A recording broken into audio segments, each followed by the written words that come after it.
وعلیکم السلام ورحمۃ اللہ. میرا خیال ہے اس میں نعمان صاحب جس نقطے کی طرف اشارہ کر رہے ہیں میں اس کی اگر وضاحت کروں جو مجھے سمجھ میں آ رہی ہے تو پھر ہم سوچتے ہیں کہ کیا یہ کوئی ویلڈ پوائنٹ لگتا ہے کہ نہیں. ورنہ اسلام کی ناکامی سے تو یہاں ایسی کوئی مراد نہیں ہے کہ اسلام ناکام ہو. وہ تو یہ سوال یہ ہے اصل میں کہ اگر یہ مان لیا جائے کہ تصوف اسلام کے علاوہ ایک پیرالل دین ہے, ٹھیک ہے, تو اس میں یا تو آپ کا اسٹانس غامدی صاحب والا ہونا چاہیے کہ یہ پھر بالکل وَمَن يَبْتَغِ غَيْرَ الْإِسْلَامِ دِينًا فَلَن يُقْبَلَ مِنْهُ, اسلام کے علاوہ کسی اور دین کو ہرگز قبول نہیں کیا جائے گا. تو اس کی پھر قبولیت کی کوئی گنجائش نہیں رہ جاتی. اور یہ غامدی صاحب کا ایک اسے کہنا چاہیے کہ بالکل موقف ہے اور وہ ایسا ہی سمجھتے ہیں. چشتی صاحب نے بھی اسی طرح کی بات فرمائی. یہ دو ٹوک بات ہے ان کی. اب اس میں یہ ہے کہ اگر یہ سمجھ لیا جائے کہ اس سے لوگوں کو ایک ذہنی تسکین ہو گئی, ظلم و ستم کا وہ شکار تھے, پریشانیوں کا شکار تھے, تو صوفیہ نے گویا ان کو وہ باتیں کہہ کر کہ جو دین کا حصہ نہیں تھی اپنی طرف سے گویا گھڑی ہوں گی. ظاہر بات ہے دین پیرالل اگر ہوگا تو وہ تو ناجائز اور حرام کام ہے, غلط کام ہے. تو اس پیرالل دین کی ضرورت پڑی مسلمانوں کو اللہ پر اعتماد کرنے کے لیے. یعنی ان کو اس نارکوٹک کی ضرورت پڑی, اس افیون کی ضرورت پڑی جو ان کو دنیا کے غم اور اندوہ سے نکال لے. تو یہ ایسے ہی ہے کہ ایک آدمی کہے کہ مجھے اپنے غم بھلانے کے لیے شراب کی ضرورت ہوتی ہے, تو شراب کو جائز نہیں قرار دیا جا سکتا اگرچہ اس سے وہ غم بھولا جا سکے. تو گویا یہ کہا جائے گا کہ اسلام کی اپنی تعلیمات میں اتنی پاور یا اتنا کمال نہیں ہے جو کہ ہونا چاہیے, کیونکہ ہم اس کو الٹیمیٹ دین کہتے ہیں, فائنل دین کہتے ہیں. تو اسلام میں خود یہ صلاحیت ہونی چاہیے کہ ایک آدمی ایمان لائے تو پھر اس کو آگ کے انگاروں پہ بھی لٹایا جائے, کھولتے تیل میں بھی ڈالا جائے تو وہ احد احد ہی کہہ رہا ہو. اس کو شدید تکلیف بھی آئے تو صبر کرے, اور اگر صبر نہ کر سکے تو کلمہ کفر بھی کہہ دے, لیکن دل سے نہیں کہے, اوپر اوپر. الا من اکرہ وقلبہ مطمئن بالایمان, جیسے اللہ قرآن میں فرماتے ہیں, جیسے عمار بن یاسر کا واقعہ ہے. تو یہ مجبوری میں کرے. لیکن اگر یہ بھی نہ کر سکے دونوں میں سے کوئی, تو تیسرا ہے کہ وہاں سے غار میں جا کے بیٹھ جائے اصحاب الکہف کی طرح.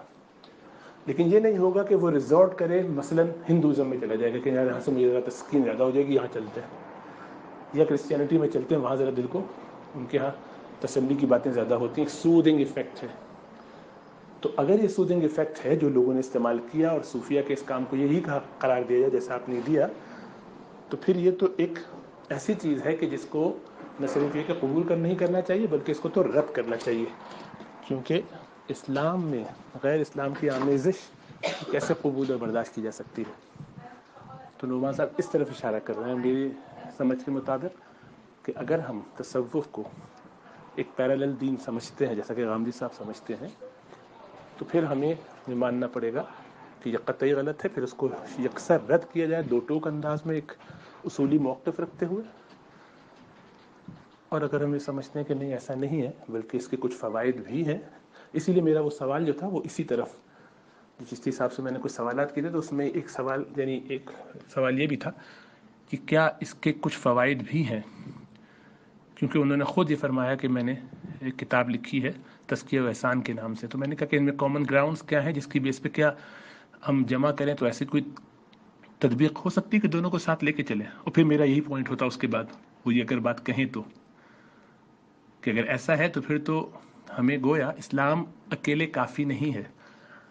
قرآن و حدیث, اللہ کے رسول صلی اللہ علیہ وسلم کی تعلیمات, نعوذ باللہ وہ صحابہ کے لیے تو تھیں, ان کے بعد والوں کے لیے 2-3 صدیوں کے بعد کفایت نہ کر سکیں اور ہمیں کچھ اور چیزوں کی ضرورت پڑی. دیکھیے اس میں اگر کوئی یہ کہے کہ ہم میڈیسن بھی تو لیتے ہیں, میڈیسن ہم دنیاوی معاملات کے لیے لیتے ہیں, ایمان کے لیے نہیں لیتے. یہاں تو تصوف آپ کو پوری ایمان کی شان, اللہ سے تعلق بتا رہا ہے, آخرت سے تعلق رکھ رہا ہے. جیسے کہ بہت سے لوگ جو اہل بدع ہیں وہ اپنی بدعات کو جسٹیفائی کرنے کے لیے کہتے ہیں کہ آپ اس کو بدعت کہتے ہیں, آپ پنکھا بھی تو استعمال کرتے ہیں, یہ بھی تو بدعت ہے. تو بھائی وہ دنیاوی چیز ہے اور یہ اخروی چیز ہے. تو مجھے امید ہے کہ آپ ایسی کوئی غیر معقول بات نہیں کریں گے, اس میں آپ ویسے پہلے سے بالکل کلیئر ہے الحمدللہ.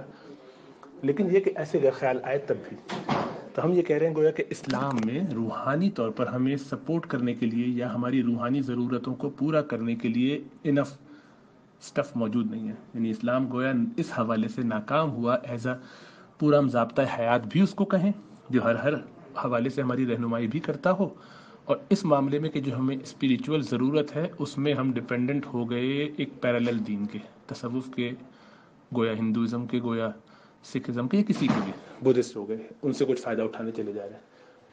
ہمیں یوگا کرنا پڑ رہا ہے یا اور ایسی چیزیں کرنی پڑ رہی جس سے ہمیں تسکین و تسلی ہو جائے. تو یہ سوال ہے ان کا, اور میرا خیال ہے بہت معقول سوال ہے.